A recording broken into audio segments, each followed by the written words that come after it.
Solid fuel ducted ramjet, ये जो technology है डीआरडीओ ने इसको ट्राई किया है। रामजेट में होता क्या है कि फ्यूल लेके जाते हैं हम लोग, फ्यूल लेके जाते हैं, लेकिन जो ऑक्सीजन होता है हम एटमॉस्फेयर से ले लेते हैं, तो ऑक्सीजन कैरी करने की इसमें ज़रूरत नहीं पड़ती है।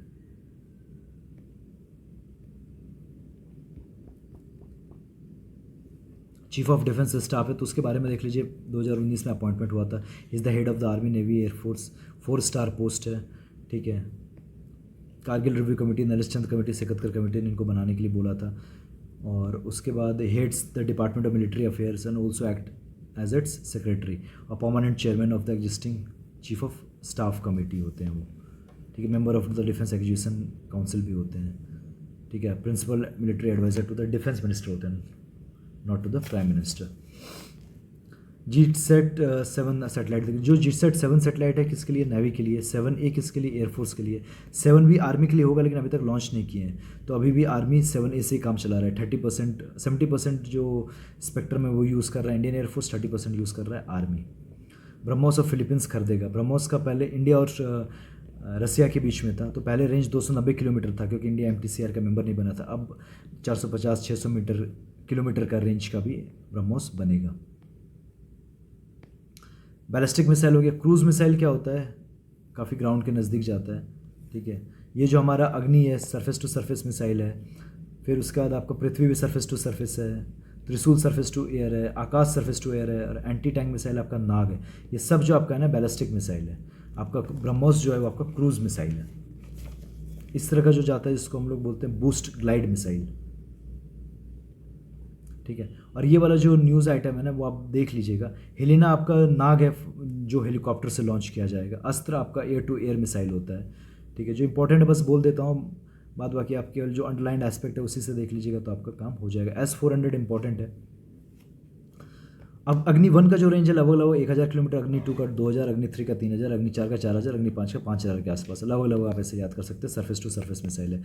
S-400 है ना, हम लोग रसिया से खरीद रहे हैं और अब पहला उसका जो ट्रांच जाता है वो तो आ भी चुका है। ये मिसाइल डिफेंस सिस्टम है। 400 है क्योंकि ऐसे सुखोई 400 क्योंकि 400 किलोमीटर है। ये लॉन्ग रेंज है मिसाइल डिफेंस सिस्टम के लिए। ये 4 रेंज में काम करता है, 400 किलोमीटर, 250 किलोमीटर, 120 किलोमीटर और 40 किलोमीटर। एक साथ 80 टारगेट को इंगेज कर सकता है। ठीक है। और काफ़ी टर्म्स में ये सुपेरियर है। अब कैसे सुपेरियर है, ऑलरेडी सवाल आया था, तो जब मेंस का सवाल डिस्कस करेंगे तो उसमें डिस्कस कर लेंगे। यूएस का थर्ड है, आपका इसराइल का आयरन डोम है जो मिसाइल डिफेंस सिस्टम की अगर बात करें तो। प्रलय मिसाइल जो है ना आपका, ये भी सरफेस टू सरफेस मिसाइल है। सबमरीन्स जो है आपका प्रोजेक्ट 75 के तहत इंडिया फ्रांस के साथ कोऑर्डिनेट कर रहा था 6 सबमरीन्स बनाने के लिए। कलवेरी, खंडेरी, करंज, वेला, वाक्षीर और वागीर, तो पांचवा जो हो गया उसकी डिलीवरी हो चुकी है नेवी को। ठीक है। ये 3 तरह के सबमरीन्स होते हैं, ये आप देख लीजिए। एक डीजल इलेक्ट्रिक अटैक सबमरीन होता है जैसे कलवारी क्लास, हिंदू कोस क्लास, SS कुमार क्लास है। एक होता है न्यूक्लियर पावर्ड, लेकिन इसमें न्यूक्लियर आर्सेनल नहीं है। एक होता है न्यूक्लियर पावर्ड भी, न्यूक्लियर आर्सेनल भी है। न्यूक्लियर पावर्ड मतलब फ्यूल जो है वो न्यूक्लियर है। न्यूक्लियर आर्सेनल मतलब न्यूक्लियर मिसाइल भी लॉन्च करेगा, जैसे INS अरिहंत है, INS विक्रांत है।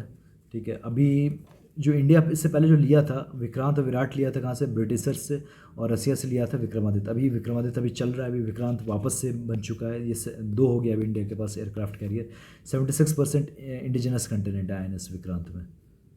ठीक है। प्रोजेक्ट 15B किससे रिलेटेड है, डिस्ट्रॉयर्स बनाने से रिलेटेड।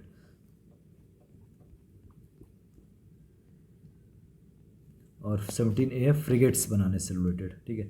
17.5I, ये 75 अलग है जो फ्रांस के साथ सबमरीन्स बोल रहे थे। ये 75I जो है ये इंडिजिनस हम बनाएंगे। ठीक है। छठा जो होगा वाक्षीर होगा, पांचवा वागीर है, चौथा वेला है प्रोजेक्ट 75 में जो फ्रांस के साथ था सबमरीन्स बनाने के लिए। ये न्यूक्लियर पावर्ड भी नहीं है, ना ये न्यूक्लियर आर्सेनल ये लॉन्च करेगी।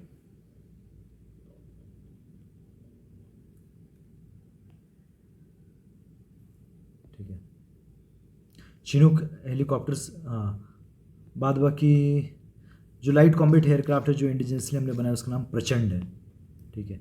चिनूक हेलीकॉप्टर्स, अपाचे हेलीकॉप्टर्स हम लोग कहाँ से लिए हैं, US से लिए। चिनूक हेलीकॉप्टर्स किसके लिए है, तो आर्मी के लिए है।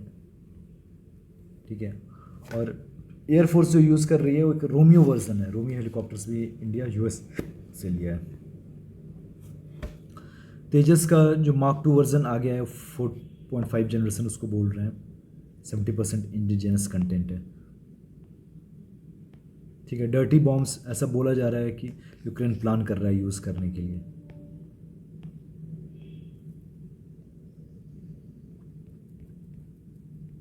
ठीक है, बटरफ्लाई माइंस क्या है, तो एक तरह से लैंड माइन है, इसको ग्रीन पैरेट्स भी बोलते हैं।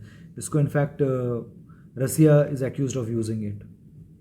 ठीक है, और रसिया यूक्रेन दोनों ही जो कन्वेंसन है, international convention on land mines, दोनों का मेंबर नहीं, दोनों ही मेंबर नहीं है, रसिया भी नहीं है, यूक्रेन भी नहीं है।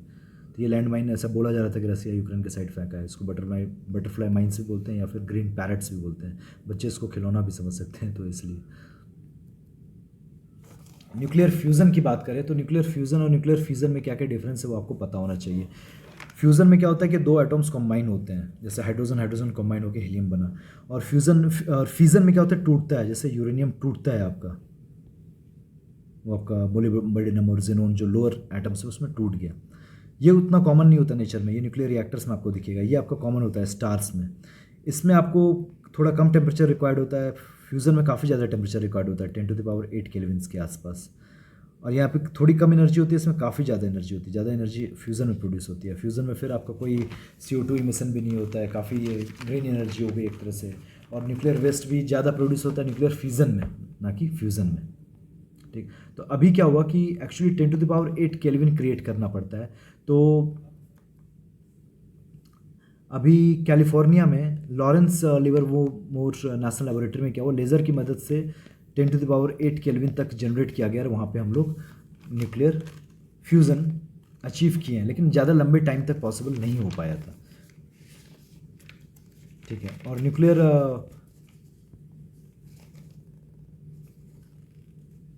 फ्यूज़न से रिलेटेड कुछ और इनिशिएटिव आइटर है।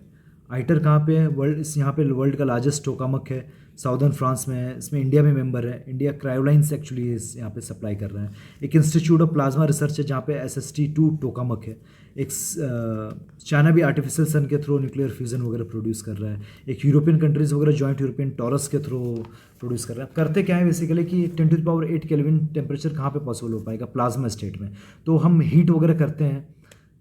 अब जो गैस है उसमें काफ़ी ज़्यादा इलेक्ट्रिक फील्ड को अप्लाई करके आयनाइज कर देते हैं, और उसके बाद आयनाइज करते करते करते करते क्या करते हो, प्लाज्मा स्टेट में उसको बना लेते हैं। और टोकामक के थ्रू, जिसमें मैग्नेटिक फील्ड प्रोड्यूस करता है, तो उस प्लाज्मा को काफ़ी हम छोटे एरिया में कॉन्स्ट्रिक्ट कर देते हैं, जिसकी वजह से क्या होता है, उस प्लाज्मा का टेम्परेचर काफ़ी ज़्यादा बढ़ जाता है कि 10⁸ केल्विन तक पहुँच जाए। फिर उसके बाद न्यूक्लियर हम वहाँ पर उतना टेम्परेचर पहुँच जाता है तो न्यूक्लियर फ्यूज़न कराते हैं। तो वही आइटर का भी प्रिंसिपल है, चाइना के आर्टिफिशियल सन का भी प्रिंसिपल है, SST2 टोकामक का भी प्रिंसिपल है, और जॉइंट यूरोपियन टॉरस का भी प्रिंसिपल है।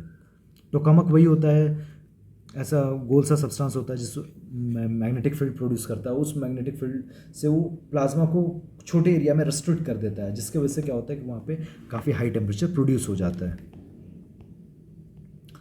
अब नीति आयोग ने क्या बोला है कि instead of large thermal power plant हमको स्मॉल मॉड्यूलर रिएक्टर्स बनाने चाहिए, जिसकी वजह से हमारा न्यूक्लियर एनर्जी का प्रोडक्शन बढ़ सकता है। क्योंकि लार्ज में काफ़ी दिक्कतें होती है। अब क्या क्या दिक्कतें होती है, एक तो जनरल दिक्कत होती है कि न्यूक्लियर वेस्ट होता है, न्यूक्लियर रेडिएशंस होता है, वो तो है ही है। फिर उसके बाद कभी कभी मेल्ट डाउन की भी प्रॉब्लम हो जाती है। आपको फुकुशिमा डाइची एक्सीडेंट भी पता होगा 1986 का, आप चेरनोबिल के बारे में पढ़े होंगे। फिर प्रोलिफरेशन वगैरह का भी चांस वगैरह होता है। ये सब भी इशूज़ हैं। वाटर की दिक्कत होती है, ग्रास रूट रेसिस्टेंस काफ़ी ज़्यादा होता है ये वाटर की दिक्कत की वजह से और न्यूक्लियर वेस्ट की वजह से। जैसे जाटापुर वगैरह में भी हो रहा है। कुछ कुछ जो वर्ल्ड की कंपनीज़ है, टोशिबा वगैरह, वेस्टिंग हाउस, ये सब थोड़ा सा फाइनेंशियल डेट में काफ़ी ज़्यादा चल रही हैं, तो on the verge of liquidation वगैरह भी आ गई थी एक टाइम पे ये कंपनीज़ वगैरह। फिर इंडिया का जो लॉ है 2010 का, civil liability for nuclear damage जो लॉ है, तो काफ़ी ज़्यादा एक्चुअली लाइबिलिटी दे देता है ऑपरेटर्स के ऊपर भी और distributor of parts of nuclear reactors के ऊपर भी। तो एक वहाँ पे भी प्रॉब्लम होती है। फिर इंडिया NSG का भी मेंबर नहीं है, और इंडिया के पास थोरियम काफ़ी ज़्यादा है, लेकिन ऑलरेडी हम second stage of the 3 stage nuclear power programme में, थर्ड में अभी तक पहुँचे नहीं है। तो ये सब इशूज़ हैं एक्चुअली। तो अभी हम लोग 2% of the energy nuclear power से जनरेट करते हैं, डेट इज़ 6 गीगावाट। ये सब आपको याद होनी चाहिए। 6 गीगावाट प्रोड्यूस करते हैं। टारगेट कितना है, 21 गीगावाट पे 22 गीगावाट पे 2031, और टोटल अभी 7 प्लेसेस में 22 रिएक्टर्स हैं। ठीक है। नए नए कौन से इस्टेब्लिश होने वाले हैं? गोरखपुर कहाँ पे? तो हरियाणा में। फिर चुटका आपका एमपी में, कोवदा एपी में, आंध्र प्रदेश में, और जैटापुर आपका महाराष्ट्र में। हाइपरलूप सिस्टम क्या है? तो हाइपरलूप सिस्टम में क्या होगा आपको पता ही होगा ये। अब जैसे यहाँ पे मैग्नेटिक लेविटेशन से क्या होगा ना, ग्रेविटी को बैलेंस करेंगे कि मैग्नेटिक लेविटेशन क्या है। मैग्नेट में क्या है कि north pole repel each other, तो यहाँ पे भी नॉर्थ पोल है और पॉड के नीचे भी लेट से नॉर्थ पोल क्रिएट कर दें, तो मैग्नेटिक लेविटेशन की वजह से पॉड क्या होगा, नाचेगा, तो ग्रेविटी को बैलेंस कर देगा ये मैग्नेटिक फोर्स। तो मैग्नेटिक लेविटेशन की वजह से ग्रेविटी बैलेंस हो जाएगी, और इस साइड थोड़ा एयर प्रेशर ज़्यादा होगा, इस साइड थोड़ा कम होगा, और जिसकी वजह से क्या होगी, गाड़ी इधर मूव करेगी, जो पॉड होगा इस डायरेक्शन में मूव करेगा। अब प्रेशर लगभग क्या होता है ना कि यहाँ पे प्रेशर नेग्लिजिबल होता है, वैक्यूम पंप से हम बाहर निकाल देते हैं, और वैक्यूम पंप चलता है कैसे, सोलर पावर से चलता है। तो जैसे मान लो ये हाइपर लूप है, तो इधर ग्रेविटी लग रही है और इधर मैग्नेटिक फोर्स लगेगा मैग्नेटिक लेविटेशन की वजह से, तो पॉड हॉरिजॉन्टली बैलेंस हो जाएगा, सॉरी वर्टिकली बैलेंस हो जाएगा। हॉरिजॉन्टली क्या है कि सबसे पहले वैक्यूम पंप के थ्रू क्या करते हैं कि हम पंप आउट कर देते हैं एयर को, तो लगभग क्या होता है कि यहाँ पे टच नहीं करता तो फ्रिक्शन भी नहीं है, वैक्यूम भी पंप आउट कर देते हैं तो एयर ड्रैग भी मिनिमाइज ही हो जाता है, और इधर थोड़ा सा ज़्यादा एयर प्रेशर होगा, इधर थोड़ा कम होगा, जिसकी वजह से पॉड इधर मूव करने लगता है। ठीक है, और ये वैक्यूम पंप चलता है कैसे, सोलर पावर से, सोलर पैनल्स वगैरह भी लगा हुआ रहेगा। और उसके अलावा यहाँ पे फैंस होते हैं हर पॉड्स में, तो अब जैसे यहाँ पे थोड़ा ज़्यादा प्रेशर है, इधर थोड़ा कम है, फैन क्या करेगा ना कि ये एयर प्रेशर थोड़ा इधर भी ज़्यादा बढ़ाने लगेगा, इधर का एयर थोड़ा इधर भेजने लगेगा, जिसकी वजह से फिर ब्रेक लग जाएगा। तो उस तरह से ये काम करता है। फ़ायदा क्या क्या है, लेट से कि स्पीड काफ़ी ज़्यादा होगा, 1200 किलोमीटर पर आवर तक पहुँचेगा। ये इन्वायरमेंट फ्रेंडली है क्योंकि सोलर पावर पे काम करेगा, वेदर पे डिपेंड नहीं करेगा क्योंकि ठीक है कवर्ड होगा। फिर उसके बाद यहाँ पे आपका कोई कॉलिजन्स नहीं होगा एनिमल वैनिमल के साथ। मेंटेनेंस कॉस्ट काफ़ी कम है। दिक्कत क्या है कि ऑलरेडी सेफ्टी इशूज़ है, अगर पॉड अगर ना रुका तो क्या करेंगे, फ़ैन सही से काम नहीं किया तो। इनिशियल इन्वेस्टमेंट काफ़ी ज़्यादा है, ट्रीज़ वगैरह की फेलिंग वगैरह भी हेवीली होगी। फिर उसके बाद एक टाइम पे एक ही पॉड चल सकता है, और दूसरी बात है कि अर्थक्वेक सेंसिटिव एरिया में ये बनाना ये प्रॉब्लमेटिक होगा क्योंकि ह्यूज इन्वेस्टमेंट है, अगर डिस्ट्रॉय हो सकता है। अब लिथियम आयन बैटरी है, तो एक हमारा PLI स्कीम था किस पे, एडवांस्ड केमिस्ट्री सेल पे। तो कौन कौन सी बैटरीज होती है आपकी, लीड एसिड बैटरीज होती है, निकल कैडमियम होती है, सोडियम आयन होती है, आपकी लिथियम आयन होती है। तो लिथियम आयन बैटरी हम लोग बेसिकली यूज़ क्यों करते हैं, क्योंकि एनर्जी डेंसिटी काफ़ी जाती होती है, लिथियम का वेट भी काफ़ी कम होता है, और लिथियम आयन्स की मोबिलिटी भी काफ़ी ज़्यादा होती है। लेकिन डिसएडवांटेजेस क्या है कि इंडिया में इसकी अवेलेबिलिटी काफ़ी कम है लिथियम की। ठीक है, अभी हाल फिलहाल में रियासी डिस्ट्रिक्ट में मिला है वर्ल्ड का 5% लिथियम रिजर्व्स। और एक लिथियम आयन बैटरी में थोड़ा ओवर हीटिंग भी होती है। इसमें एनोड ग्रेफाइट होता है, कैथोड एक लिथियम कंपाउंड होता है, और जो इलेक्ट्रोलाइट होता है लिथियम सॉल्ट होता है। अब एक नेशनल मिशन और transformative mobility and energy storage भी है, PLI स्कीम भी है ACC पे, एडवांस्ड केमिस्ट्री सेल पे। ये सब गवर्नमेंट। लिथियम सेल प्लांट भी एक बनाया हुआ है, तिरुपति में पहला बना है। लिथियम ट्रायंगल में कौन कौन से कंट्रीज आ जाती हैं, जहाँ पे 50% ऑफ द लिथियम रिजर्व्स है, Argentina, Bolivia and Chile, ABC South America में। ठीक है, लिथियम ऐसा नहीं है केवल इलेक्ट्रिक व्हीकल्स में यूज़ होगा, इसको जब सोलर पैनल्स में जब एनर्जी प्रोड्यूस करेंगे तो उसको स्टोर करने के लिए भी यूज़ होगा। काफ़ी इलेक्ट्रॉनिक्स अप्लायंसेस को पावर देने के लिए भी यूज़ किया जाता है। ठीक है, अब इलेक्ट्रिक व्हीकल्स रिलेटेड कुछ स्कीम्स है, PLI for automobile and auto components, PLI for advance chemistry cell जिसमें लिथियम आयन बैटरी पे भी फोकस होगा, फेम स्कीम तो आपको पता होगा। Bureau for Indian Standards formulates performance standards for EV batteries. Ministry of Heavy Industries limited, Ministry of Heavy Industries MHI mandated new safety test for electric vehicles receiving subsidies. Flex fuel क्या होता है, वैसी गाड़ी जो आपका gasoline पे भी चले, पेट्रोल पे भी चले, प्लस एथोलिन पे भी चले, और दोनों के ब्लेंडेड वर्जन पे भी चले। ठीक है, अब ये चार्ट क्या देख लेते हैं कि अब क्या क्या फ्यूल्स है। अब इथेनॉल है, फ्लेक्स फ्यूल में कि इथेनॉल और नॉर्मल जो पेट्रोल डीजल है उसको भी मिक्स कर लेंगे। हाइड्रोजन भी यूज़ कर सकते हैं, इलेक्ट्रिक व्हीकल्स भी हो गया, बायोडीजल भी हो गया, नेचुरल गैस भी हो गया। नेचुरल गैस में क्या होता है कि जो स्पीड गाड़ी का जो ड्राइविंग रेंज होता है ना, स्पीड रेंज होता है ना, उतना नहीं हो पाता है जो नेचुरली पेट्रोल डीजल में हो पाता है। इलेक्ट्रिसिटी EV व्हीकल में दिक्कत क्या है, चार्जिंग इंफ्रास्ट्रक्चर की दिक्कत है, कभी कभी आग वगैरह भी लग जाती है, और इंडिया में क्या है ना लिथियम उतना मिलता नहीं है। हाइड्रोजन में दिक्कत क्या है, स्टोरेज की दिक्कत है और ट्रांसपोर्टेशन की दिक्कत है क्योंकि इन्फ्लेमेबल है काफ़ी हाइड्रोजन। बायोडीजल में क्या है कि विस्कोसिटी काफ़ी ज़्यादा होता है, NOx इमिशंस काफ़ी ज़्यादा होता है, कैलोरीफिक वैल्यू भी थोड़ी कम है, और गाड़ी का स्पीड रेंज भी थोड़ा उतना नहीं हो पाता जितना पेट्रोल डीजल में होता है। फ्लेक्स फ्यूल में क्या है कि एक्चुअली इंजन वगैरह भी कॉरोड करने लगता है, क्योंकि इथेनॉल में वो से प्रॉब्लम वो होती है। और इथेनॉल से दिक्कत क्या है कि अब इथेनॉल बनाओगे कैसे आप?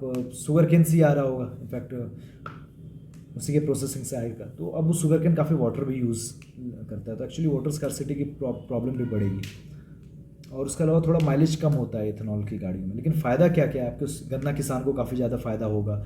इंपोर्ट बिल आपका कम होगा, क्योंकि आपको कम पेट्रोल या डीजल यूज़ करना पड़ेगा। उसके बाद आपका थोड़ी फ्यूल इफ़िशियंसी भी अच्छी है इथेनॉल के केस में, और ग्रीन हाउस गैस का इमिशंस भी थोड़ा कम होता है। तो ये सब पॉजिटिव फैक्टर है।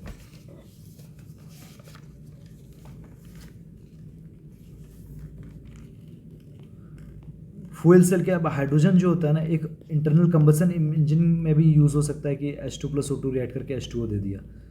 और फ्यूल सेल में क्या होता है ना, H2 और O2 दोनों एक्चुअली एनोड कैथोड पे रिएक्ट वगैरह करके इलेक्ट्रिसिटी बनाता है। इंटरनल कंबसन इंजन में क्या होता है, डायरेक्टली इलेक्ट्रिसिटी नहीं बनती है। लेकिन फ्यूल सेल्स में क्या होता है ना, H2O2 होता है कि डायरेक्ट रिएक्शन नहीं होता है कि H2O2 रिएक्ट करके वाटर दे दिया। मतलब ये एक्चुअली रिडॉक्स रिएक्शंस होता है। यहाँ पे इलेक्ट्रॉन्स का मूवमेंट होता है, एनायंस के टाइम्स का, जिसकी वजह से इलेक्ट्रिसिटी का फ्लो होता है। तो अब बोल क्या रहे हैं कि अब इलेक्ट्रिक व्हीकल्स में ना, क्या इंडिया में क्या है ना कि लिथियम की काफ़ी ज़्यादा कमी है। तो हम क्या लोग क्या कर सकते हैं ना कि हम लोग हाइड्रोजन फ्यूल सेल्स वगैरह को यूज़ कर सकते हैं, किसमें? इलेक्ट्रिक व्हीकल्स में।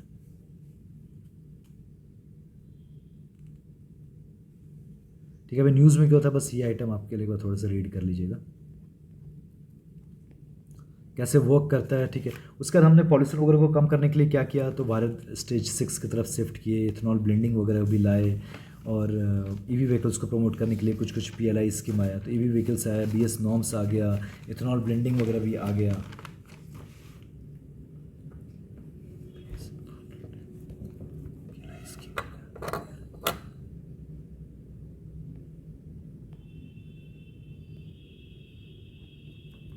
नोबेल प्राइज केमिस्ट्री किस पे मिला है? एक्चुअली क्लिक रिएक्शन पे मिला है, क्लिक केमिस्ट्री पे। इसमें होता क्या कि एजाइड और एल्काइन दोनों को हम मिला के एक मोलिक्यूल बना लेते हैं, और ये कॉपर कैटलाइज्ड होता है, या फिर कोई है मेटल कैटलाइज्ड होता है। तो इस पर्टिकुलर फील्ड में नोबेल प्राइज़ मिला है, और बर्टोजी को मिला है, और बैरी शार्पलेस को मिला है। शार्पलेस ये दूसरी बार जीत रहे हैं, 2001 में भी ये जीत चुके हैं कायरली कैटलाइज्ड ऑक्सीडेशन रिएक्शंस के लिए। और इससे पहले Marie Curie, Linus Pauling, John Bardeen और फ्रेडरिक सेंगर 2 बार जीत चुके हैं। ये 5वें इंसान है 2 बार जीतने वाले। और UNSCR को 2 बार मिल चुका है, और रेड क्रॉस को 3 बार मिल चुका है। फिजिक्स में जो मिला है, एलन एस्पेक्ट को मिला है, जॉन F क्लॉजर को मिला है, एंटन जीलिंगर को मिला है। किस चीज़ से रिलेटेड? क्वांटम इंटेंगलमेंट से रिलेटेड, वो मैं आपको समझा चुका हूँ। ठीक है, और फिजियोलॉजी में जो मिला है वो एक्चुअली स्वांटे पाबो को मिला है, ये एंथ्रोपोलॉजिकल वर्क से रिलेटेड।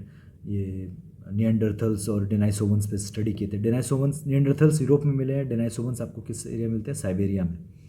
ठीक है, और मेनली फोकस न्यूक्लियर DNA पे नहीं था, माइटोकॉन्ड्रियल DNA पे। तो दोनों में डिफरेंस क्या होता है?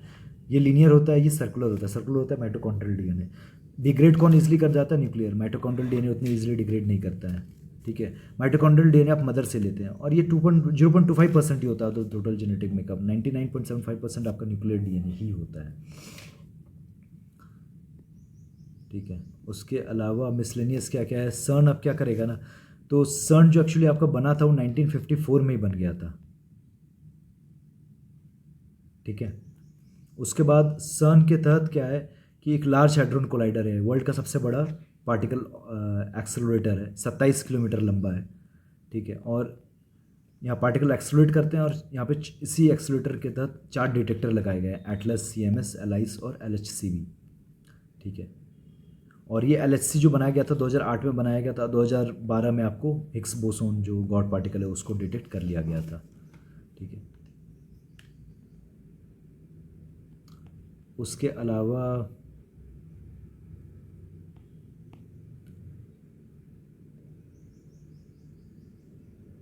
उल्टा एक बार देख लेते हैं। कॉडी गोल्ड पार्टिकल्स ये ड्रग डिलीवरी में यूज़ किया जाता है। नैनो टेक्नोलॉजी में आप कॉडी गोल्ड पार्टिकल्स अपने नोट्स में डाल सकते हो। ठीक है, इथिलीन ग्लाइकोल ये कप सिरप में मिला था, जो प्रॉब्लम हो गई थी शायद से, वो अफ्रीकन कंट्री को ही गिनिया गया था शायद से, गुइनिया गया था, या फिर जहाँ पे कप सिरप में ये एडल्टरेंट मिला था। इंडिया से एक्सपोर्ट हुआ था कप सिरप किसी अफ्रीकन कंट्री में, तो ये कप सिरप में ये एडल्टरेंट मिला था, जिसकी वजह से ये फेटल है, जान जा सकती है। ये अब रीड कर लीजिएगा जो हाईलाइटेड है, उससे इतना इम्पोर्टेंट नहीं है। ग्राफीन आपका 2D स्ट्रक्चर होता है, ठीक है। अब कोई भी अगर नैनो पार्टिकल का सवाल अगर मेंस में है ना, तो ग्राफीन वगैरह, carbon nano tubes, quantum dots, quantum computers, ये सब आप इसमें लिखिएगा ही लिखिएगा, ठीक है। और ये जो मिस्ट्री पार्टिकल है कुछ नहीं है, बस आपका ये डब्ल्यू बोसन है। होता क्या है कि एक्चुअली 4 फंडामेंटल फोर्सेस होते हैं, strong force, weak force, electromagnetic force और आपका ग्रेविटी। ये तीनों फोर्स कॉम्बाइंड है स्टैंडर्ड मॉडल में, लेकिन ये कॉम्बाइंड नहीं है, ये finally theory of everything that is string theory में कॉम्बाइन होगा। तो स्टैंडर्ड मॉडल में बात करें तो टोटल 12 पार्टिकल है, 6 हम लोग क्वर्क्स बोलते हैं, up quark, down quark, top quark, bottom quark, strange quark और चार्म क्वर्क, और 6 आपका लेप्टॉन्स है, टाउ, मोन, इलेक्ट्रॉन, और फिर इन तीनों का न्यूट्रिनो होगा, तो टाउ न्यूट्रिनो, मोन न्यूट्रिनो और इलेक्ट्रॉन न्यूट्रिनो। उसके अलावा गेज पार्टिकल बोलते हैं, तो स्ट्रॉन्ग फोर्स का जो गेज पार्टिकल है that is gluon, weak force का जो है डब्ल्यू और जेड बोसोन, और इलेक्ट्रोमैग्नेटिक का है फोटोन। और जब तीनों कंबाइन करके एक सिंगल गेज इंटरेक्शन बन जाता है, उस केस में हिग्स बोसोन उसका सभी का 12 पार्टिकल्स के लिए गेज पार्टिकल हो जाता है, ठीक है। जितना आपको समझ में आ गया होगा, समझ में आ गया होगा। हाँ, स्टैंडर्ड मॉडल में क्या है ना कि अभी तक ग्रेविटी को हम लोग इनकॉर्पोरेट नहीं कर पाए हैं, नहीं बता पाए कि यूनिवर्स क्यों एक्सपेंड करता है, नहीं बता पाए कि यूनिवर्स है कि मल्टीवर्स है, नहीं बता पाए कि एंटी मैटर से ज़्यादा मैटर क्यों मिलता है, ठीक है। Higgs boson is the reason why particles have masses, 2012 में डिटेक्ट किया गया था राज हैड्रॉन कोलाइडर एक्सपेरिमेंट में। टोटल क्वार्क्स कितने हैं, तो 6 क्वार्क्स हैं और 6 आपके इलेक्ट्रॉन्स हैं, तो 12 फंडामेंटल पार्टिकल्स हो गए, और आपके 1 2 3 4 5 गेज पार्टिकल्स हो गए, 1 2 3 4 5, फोटोन, ग्लोन, डब्ल्यू बेसोन, जोड बेसोन और हिग्स बोसोन। ये डब्ल्यू बेसोन को मिस्ट्री पार्टिकल बोल दिया क्योंकि इसका जो मास जो पहले सोचा जा रहा था उससे ज़्यादा निकला है, ठीक है। अब ये जेसी बोस के बारे में ना कि ये फैक्चुअल मैटर है, ठीक है, एक बार आप रीड कर लीजिएगा। इन्होंने मतलब 2 फील्ड में काफ़ी काम किया था, एक वायरलेस कम्युनिकेशन के फील्ड में, और दूसरा एक्सटर्नल स्टिमुली के वजह से, टेम्परेचर की वजह से रेट ऑफ प्लांट पे क्या इम्पैक्ट पड़ता है, उसके स्टडी करने के लिए इन्होंने क्रेस्कोग्राफ भी बनाया था। तो ये मेंस पे काफ़ी इंपॉर्टेंट है, रोल ऑफ साइंटिस्ट। तो उसमें जैसे यूपीएससी ने ऑलरेडी एम विश्वेश्वरैया पे, एमएस स्वामीनाथन पे, एसएन बोस पे पूछ लिया, तो जेसी बोस पे भी पूछ सकते हैं। तो ये एक बार रीड कर लीजिएगा, उसका नोट्स बना लीजिएगा, मेंस के एंगल से इंपॉर्टेंट है, एक बार प्री के लिए भी पढ़ लीजिएगा, ठीक है। तो काफ़ी फैक्चुअल है, तो उसको उतना बताने की ज़रूरत है नहीं, ठीक है। मेरे को तो रटा है, वो अलग बात है। तो अब ये सारा टॉपिक को यहाँ पे डिस्कस कर लेंगे, यहाँ पे इस पर्टिकुलर वीडियो को एंड करते हैं। लगभग ये 2.5 घंटा का वीडियो बन गया, तो हो सकता है कि एक वीडियो में डाल दूँ, या हो सकता है कि मैं इसको 2 वीडियो में बना दूंगा, लगभग 1.25 घंटा की 2 वीडियोस हो जाएगी। तो इसको यहाँ पे एंड करते हैं। तो साइंस एंड टेक्नोलॉजी का भी यहाँ पे आपका मटेरियल तैयार हो गया। अब जो बचेगा आपका 3 बचा है, IR बचा है, इकोनॉमी बचा है और इन्वायरमेंट बचा है। तो इसके बाद मैं IR का वीडियो डालूंगा, उसके बाद मैं फिर सोच रहा हूँ इकोनॉमी का फिर डालूंगा, इन्वायरमेंट का, कुछ जो जिस तरह से आप चाहते हैं तो आप कमेंट सेक्शन में कमेंट कर सकते हैं। So this is the end of the video.